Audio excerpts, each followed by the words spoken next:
Hi guys, I'm going to be scrapbooking with the Pretty Party collection by Crate Paper, and I'm going to be using that sketch that I just flashed you on my cell phone there. You'll see it throughout. Um, I have the 12 by 12 collection pack, which comes with the border stickers and the sticker elements, and a set of die cuts as well. And then I also have the chipboard elements. So I'm just going through and I'm looking for some floral pieces in particular because this is a layout of my daughter, and it's my daughter who's quite girly, so I wanted to include some floral type of prints. So I'm going to just use the two of those photos. There were three, but I'm only going to use my favorite two of those. And I decided to use that yellow striped paper as my background piece. And now I'm just cutting this, I think it has strawberries on it, the strawberry paper. And I'm going to use my Martha Stewart border punch. I don't know what that one is called. It's like a lacy border, and I don't use that one very often because it's quite fancy for what I usually do, but for this kind of a layout I wanted it to be a little fancy, so I thought that was a good choice. And whenever I have an elaborate border punch, I don't outline because it's just too much of a hassle, so I just used some vintage photo distress ink to go over the edges of it to make it stand out. I'm going to use a combination of outlining and inking for this one. So I am following the sketch quite closely. Pardon me for all of my coughing. Um, I'm going to get over this cold at some point, but so I just cut a strip of that green pattern paper. It's got a very tight pattern on it. And so it's a nice contrast to the strawberry paper. And now I'm going to use that dark red paper, just a tiny little strip of it for a bit of contrast. And that brown piece that I forgot to tell you I was putting on that I'm now pulling back is one of the border stickers. Crepe Paper makes the best border stickers. I love them. And what's really nice about Crepe Paper stickers is that they certainly are very sticky, like they stick to your project, but they also come up easily if you change your mind. So I was able to pull that up and layer these pieces underneath, which is important for me because I don't have a whole lot of I don't put a lot of forethought into my projects, and so yeah, I often have to tear things up. So now I'm just making sure that that sticker is straight because of all the vertical and horizontal lines on this one. I just wanted it to be straight. Sometimes I don't care, but for this one I did. So I'm taking some sticker elements and I'm going to be layering them together to make that circle element on the left. And I'm following the sketch quite closely, but I did want to have some blue over there as well. So I layered that brown scalloped circle with a more of a top note type shape. And I'm covering the sentiment in the middle with a piece of washi tape, fussing a little bit more than I probably need to with it, but I wanted the brown trim there to show on the scalloped circle. So that is my my left side cluster as it is. And now I'm just looking for some pink paper, some pink letters to bring out to tie in with that really bright pink in the strawberries. And so I chose those stickers, which are Rainbow Boots, and they're really fun.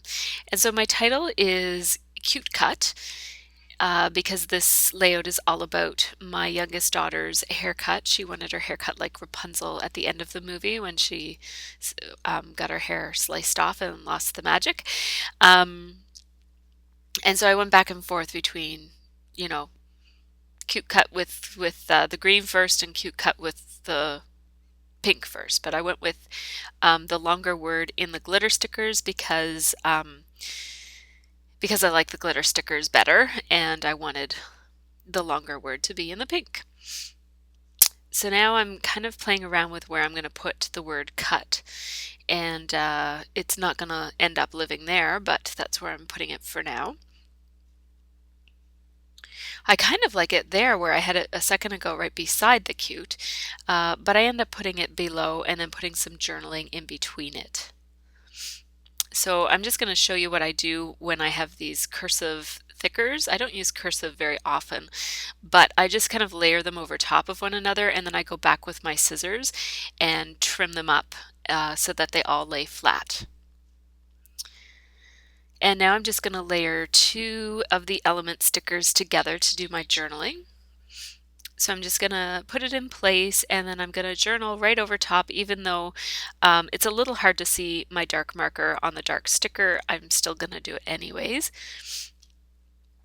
And then I'm going to put the word cut up there. And I think I prefer the word cut a little bit over to the left so that it's right under the journaling words instead of having it layer over those strawberries. But this is where I ended up leaving them. It didn't occur to me to move them over, so they're not moved over. Yeah, I might actually go back and move them over because I think I would like them better just a tiny bit over to the left. But anyways, now I'm just doing some outlining around the edges of some of those stickers just to, and paper layers as well, just to give them some definition. And I'm using a combination of my American Crafts precision pen in .001 and my .005 pen, which is a very, very fine pen. So now I was trying to use those brads, but I couldn't figure out how to get them on in a way that I liked, so I just ditched them. I'm going to put a date stamp on that green tab, which I cut apart for another project. I was going to use half of that on something else, but I didn't, so. And now I'm going to use my tiny attacher. It was a little tricky to use my tiny attacher in the middle of the page because the chipboard was there, but I was able to do it. You just open it up as if you're going to change the staples, and I just put a piece of foam underneath for the staples to go into so it doesn't damage your work surface. And now I'm just having a look at my die cuts, and I wanted to use that Happy Day one and a couple of layers around it, and I wanted to frame it out with something, so I chose that pink piece of chipboard, that pink chipboard frame. And I'm not going to outline it or anything because it's a little busy for outlining. It already has a print on it and whatnot, so I'm just going to leave it. Putting the Happy Day die cut in the middle of it.